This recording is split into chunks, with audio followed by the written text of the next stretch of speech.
अस्सलाम वालेकुम फ्रेंड, आज फिर से दुलारी सर उर्दू अफसाना निगारी के बारे में कुछ जानकारी हासिल देंगे। उर्दू अफसाना निगारी बहुत ही अहम चैप्टर है। आज के दौर में हर स्टूडेंट को मालूम रहना चाहिए कि उर्दू अफसाना निगारी किसे कहते हैं। हर कम्पिटिटिव एग्जाम में पूछा जाता है दोस्तों, हर कम्पिटिटिव एग्जाम में आज के दौर में। तो इसीलिए हर स्टूडेंट को पता रहना चाहिए, जो IA BA मैट्रिक में हर स्टूडेंट को पता रहना चाहिए। तो फिर चलते हैं दोस्तों उर्दू अफसाना निगारी का आगाज बैठते का। अफसाना किसे कहते हैं दोस्तों? अफसाना किसे कहते हैं? अफसाना की तारीफ कैसे करेंगे? अफसाना की अजाई तरकीबें क्या है दोस्तों? उर्दू अफसाने का फन व तारीफ। चलिए दोस्तों, उर्दू अफसाने का फन व तारीफ। अफसाना एक नसरी सिनिफ है दोस्तों। क्या है? अफसाना एक नसरी सिनिफ है। नसरी का मतलब होता है दोस्तों फैला हुआ। नसरी का मतलब क्या होता है? फैला हुआ। बाकायदा अफसाने 20वीं सदी में लिखे गए हैं। बाकायदा अफसाने कब लिखा गया था दोस्तों? 20वीं सदी में लिखे गए हैं। इससे पहले दास्तानों और तमसीली किस्सों का रिवाज था। इससे पहले क्या था दोस्तों? दास्तानों और तमसीली किस्सों का रिवाज था। बाद अजा नावल लिखे गए हैं। 19वीं सदी में 1857 के इनकलाब के बाद मुल्क की सियासी, समाजी, मुआशी और मुआशराती हालात में तब्दील आ गई दोस्तों। 19वीं सदी में 1857 के इनकलाब के बाद मुल्क की सियासी, समाजी, मुआशी और मुआशराती हालात में तब्दील आ गई। बदलते हालात और जिंदगी की कशमकश ने इंसानी जिंदगी में बहुत सी पोशीदगियां और उलझने पैदा की। अब फुर्सत कम होने लगी, इसलिए तब्दील दास्तानों, किस्सों और नावलों की जगह अफसाना निगारी या मुख्तसर अफसाने का रिवाज आम हुआ। अफसाने के लघुआ मानी होता है दोस्तों। अफसाने के लघुआ मानी होता है झूठी बात, किस्सा, कहानी, दास्तान वगैरह। अदबी इस्लाही में दोस्तों, अदबी इस्लाही में अफसाना इस कहानी को कहते हैं जिसमें जिंदगी की सच्चाई का बयान होता है। अदबी इस्लाही में अफसाना उस किस्सा को कहते हैं, उस कहानी को कहते हैं जिसमें जिंदगी के सच्चाई का बयान होता है। और अफसाना के बारे में नक्कादों ने कॉल किया है, अफसाना के बारे में नक्कादों ने कॉल किया है कि एक नक्काद ने कहा अफसाना में कि एक नसरी तकलीफ है। एक नक्काद ने कहा एक नसरी तकलीफ है जो एक ही नसुस्त में पढ़ी जा सके। और दूसरे नक्काद ने कहा दोस्तों कि अफसाना का किरदार हमारी जिंदगी या तजुर्बों से मुताबिकत रखते हैं। दूसरे नक्काद ने कहा कि हमारी जिंदगी के तजुर्बों से मुताबिकत रखते हैं।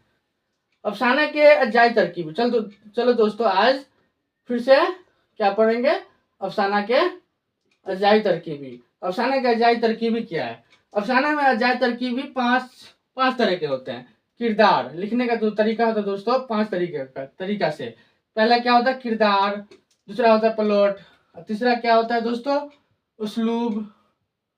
चौथा होता है माहौल फिजा और 5वां होता है नुक्ता नजर। तो किरदार क्या है दोस्तों? अफसाना में किरदार जो लिखेंगे तो उसमें जो होते हैं ना दोस्तों, किरदार का होना बहुत जरूरी है। अगर आप लिखेंगे ना तो उसमें किरदार होना जरूरी है। किरदार का होना इसलिए जरूरी है क्योंकि दोस्तों का किरदार के बगैर कोई दास्तान नहीं लिख सकता है। और ये जो प्लॉट है ना दोस्तों, ये प्लॉट इसलिए है कि इसका भी होना बहुत जरूरी है, क्योंकि प्लॉट की खूबी बहुत जरूरी है कि मनज्जुब या मरत्तुब होना, यानी जिंदगी में मुतालिक वाकियात बयान किए जाते हैं। उन तमाम वाकियात, तमाम तरमीहात व तमाम तरकीब को अफसाना निगारी की इस्लाम में प्लॉट कहा जाता है। और ये जो उसलूब है दोस्तों, उस उसलूब का यानी तरीका को कहा जाता है। उसलूब किसको कहते हैं? तरीका को। एक अफसाना न लिखने के लिए अफसाना का जुबान सदा होता है। अफसाना का जुबान कैसा होता है? सदा होता है, ताकि पढ़ने वालों की कोई परेशानी ना हो। ये जो है माहौल व फिजा की बहुत ही जरूरत होती है। माहौल व फिजा की बहुत ही जरूरत होती है, क्योंकि अफसाना को लिख रहे हैं उसके हिसाब से लिखना जरूरी है। ये जो नुक्ता नजर है दोस्तों, नुक्ता नजर, क्योंकि जो आप अफसाना लिखे हैं उसके हिसाब से अफसाना को, उस हिसाब से अफसाना निगार को लिखा जाता है, नुक्ता नज़र। और उसके बाद जो है दोस्तों, अफसाना की अहम खुसूसियात वहीदत तासीर है। अफसाना में प्लॉट की हैसियत जिस्म की रीढ़ की हड्डी की होती है। तमाम तर कहानी इस पर मुनहसर होती है। उर्दू का पहला अफसाना प्रेमचंद का दुनिया का सबसे उर्दू का अफसाना प्रेमचंद दुनिया का सबसे अनमोल रतन 1904 में नाजिल हुआ था, शाया हुआ था।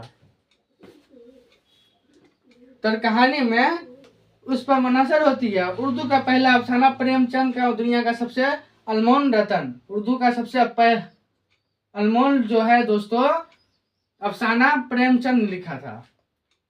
प्रेमचंद कब लिखा था? 1904 में लिखा था। उसके बाद मिर्जा हामिद बेग के मुताबिक उर्दू का पहला अफसाना राशिद उल खैरी का नसीर व खदीजा 1903 में शाया हुआ। तो दोस्तों आप लोग समझ गए होंगे कि उर्दू अफसाना किसे कहते हैं, उर्दू अफसाना की अजाई तरकीबी क्या है। दोस्तों अगर वीडियो अच्छी लगे तो ज़्यादा से ज़्यादा शेयर करें और अपने दोस्तों तक भेजें और लाइक करें और सब्सक्राइब करें। फिर से दूसरे वीडियो मिलते हैं, जब तक के लिए जय हिंद जय भारत।